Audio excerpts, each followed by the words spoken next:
بالله من الشيطان الرجيم. بسم الله الرحمن الرحيم. يا أيها الذين آمنوا كتب عليكم الصيام كما كتب على الذين من قبلكم لعلكم تتقون. صدق الله العظيم.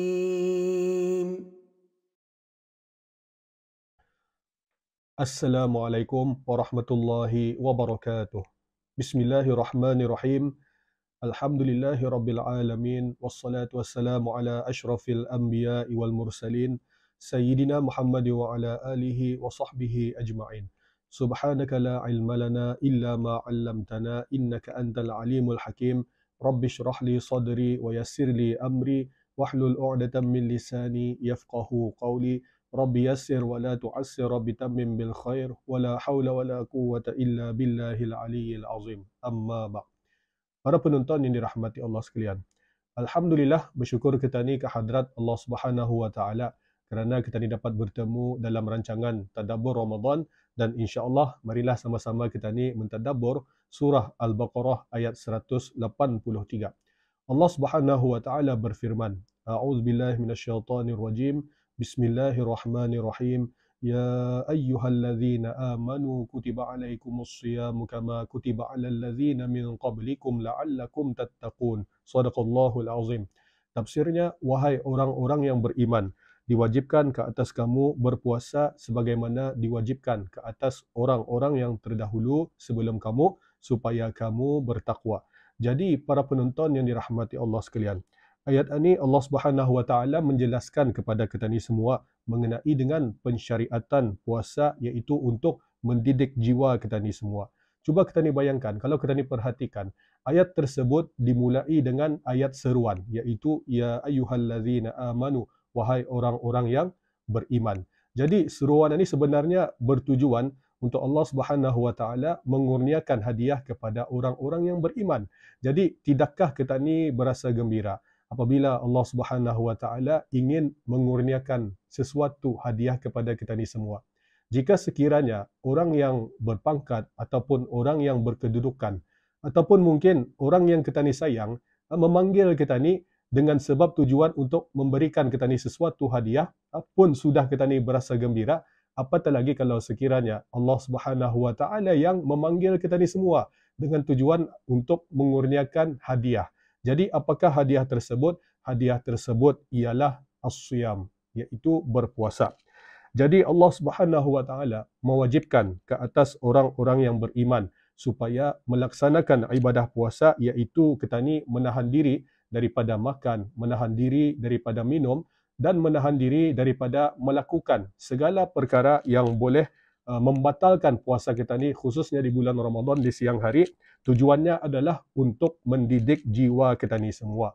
Jadi ibadah tersebut diwajibkan sebagai salah satu rukun Islam, sebagaimana yang diriwayatkan di dalam sebuah hadis daripada Imam Al-Bukhari rahimahullahu taala, daripada Ibnu Umar radhiyallahu anhuma, bahawa Rasulullah sallallahu alaihi wasallam bersabda, Buniyal Islamu ala khamsin, syahadati an la ilaha illallah wa anna Muhammadar Rasulullah wa iqamis salah wa ita'iz zakah wal haji wa shaumi Ramadan.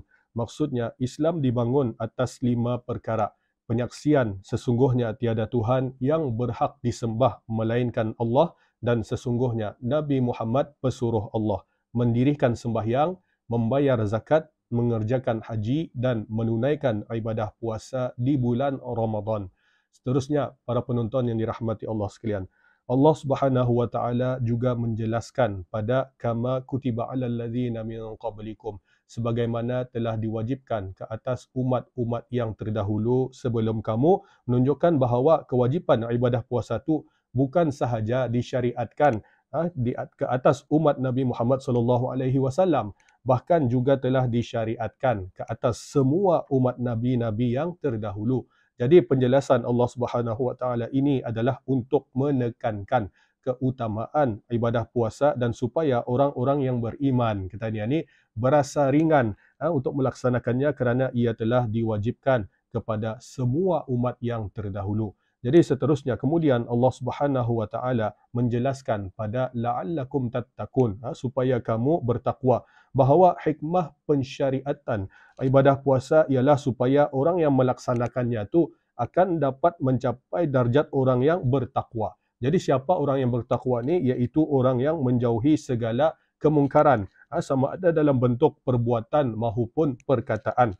Hikmah itu akan dapat dicapai oleh orang yang berpuasa kerana puasa dapat berperanan untuk mendidik jiwa kita ni untuk menahan hawa nafsu daripada melakukan kemungkaran, sebagaimana dijelaskan dalam sebuah hadis yang diriwayatkan oleh Imam Al-Bukhari rahimahullahu taala daripada Abdullah bin Mas'ud radhiyallahu anhuma, bahawa Rasulullah sallallahu alaihi wasallam bersabda, "Ya ma'syarasy syabab, man istata'al ba'ah falyatazawwaj fa innahu aghuddu lil basar wa ahsanu lil faraj wa man lam yastati' fa alaihi bisawmi fa innahu lahu wijaun." Maksudnya, wahai para pemuda, sesiapa yang berkemampuan hendaklah kamu berkahwin kerana perkahwinan itu menundukkan pandangan dan memelihara faraj. Tetapi sesiapa yang tidak mampu untuk berkahwin, maka hendaklah dia berpuasa kerana puasa itu sebagai penahan hawa nafsu. Jadi kita ni nampak di sini bahawa sebenarnya puasa itu merupakan salah satu proses yang kita ni lalui dan kesannya ialah wujud sifat takwa dalam diri kita ni. Jadi dengan ketakwaan kita ni dapat mengikut segala perintah, segala apa yang disuruh oleh Allah Subhanahu wa taala. Jika sekiranya kita ni tidak dapat mengikut apa yang diperintahkan oleh Allah Subhanahu wa taala, sebagai contoh berpuasa di bulan Ramadan, bermakna kita ni juga tidak mampu mendisiplinkan diri kita ni mengikuti peraturan yang lain dalam kehidupan kita ni. Kemudian para penonton yang dirahmati Allah sekalian, ibadah puasa merupakan ibadah yang agung di sisi Allah Subhanahu wa taala kerana orang yang berpuasa mendapat kelebihan yang sangat besar, sebagaimana dijelaskan dalam hadis qudsi yang diriwayatkan oleh Imam Al-Bukhari rahimahullahu taala daripada Abu Hurairah radhiyallahu an, bahawa Rasulullah sallallahu alaihi wasallam bersabda bahawa Allah Subhanahu wa taala berfirman, "Kullu amali ibni Adam lahu illa as-shaum, fa innahu li wa ana ajzi bihi.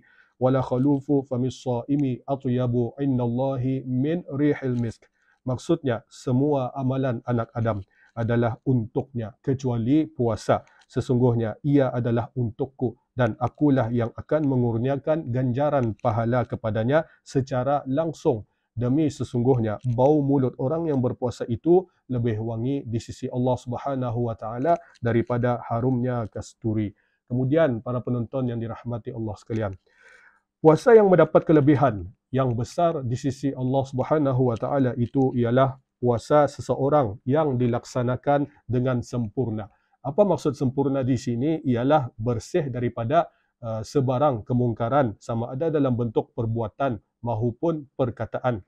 Manakala puasa yang terdapat padanya sebagai contoh kemungkaran tidak akan mendapat kelebihan itu, sebagaimana hadis yang diriwayatkan oleh Imam Al-Bukhari rahimahullahu taala daripada Abu Hurairah radhiyallahu an, bahawa Rasulullah sallallahu alaihi wasallam bersabda, "Man lam yada' qaula zuri wal amala bihi, falaysa lillahi hajatun fi an yada'a ta'amahu wa syarabahu."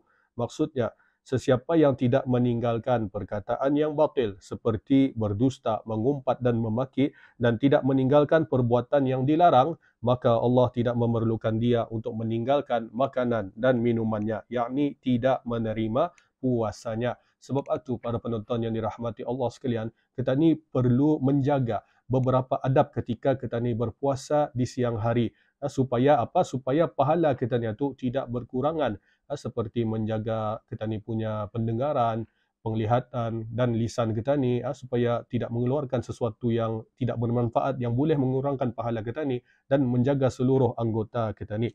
Jadi pengajaran dan intisari daripada ayat yang saya sampaikan tadi, surah Al-Baqarah ayat 183 ada dua. Yang pertama ialah kewajipan ibadah puasa mempunyai banyak kebaikan kepada diri orang yang melaksanakannya. Antaranya dapat mendidik jiwa, kemudian menjadi benteng kepada seseorang daripada melakukan kemungkaran dan mendatangkan ganjaran pahala yang sangat besar. Dan yang kedua, ibadah puasa yang disyariatkan ke atas semua umat menunjukkan keutamaannya dan supaya ia menjadi ringan untuk dilaksanakan oleh umat Nabi Muhammad sallallahu alaihi wasallam.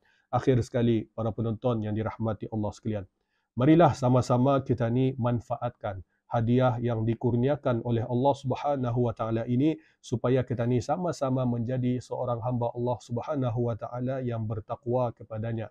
Kemudian di siang hari kita ni siyam dengan penuh kualiti, di malam harinya kita ni qiyam dengan penuh rasa tawaduk. Mudah-mudahan Allah Subhanahu wa taala menerima segala amal ibadah kita ni, segala amal soleh kita ni, khususnya di bulan Ramadan al-Mubarak. Amin ya rabbal alamin. Sekian aqulu qawli hadza wa astaghfirullahal azim li wa lakum. Assalamualaikum warahmatullahi wabarakatuh.